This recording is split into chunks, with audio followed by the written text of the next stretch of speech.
Radhe Radhe everyone.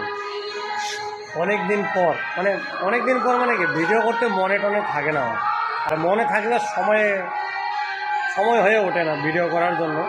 তো যাই হোক, অনেক দিন পর আপনারা সবাই কেমন আছেন একটু কমেন্টে জানাবেন। আর আজকে আমি প্রোগ্রামে কোথায় এসেছি? আমি এসেছি আজকে বর্ধমান নাদনঘাটে। তো ওখানে গতকালকে এসেছি আমরা। আজকে রাতে বিকালবেলায় একপালা কীর্তন করে বাড়ি। জানি না আমার কথা শুনতে পাচ্ছেন কি না। তো এখন আমরা যাচ্ছি হচ্ছে প্রসাদ পেতে, দুপুরবেলার প্রসাদ পেয়ে রেস্টের পরে আমাদের হচ্ছে 3:30টার সময় আসো। 3:30 থেকে 7টা, হ্যাঁ 3:30 থেকে 7টা হচ্ছে আমাদের আসর। যাব, যদি পারি আবার ভিডিও বানাবো, আর না পারলে তো ইতিহাস থাকবে। তো যাই হোক।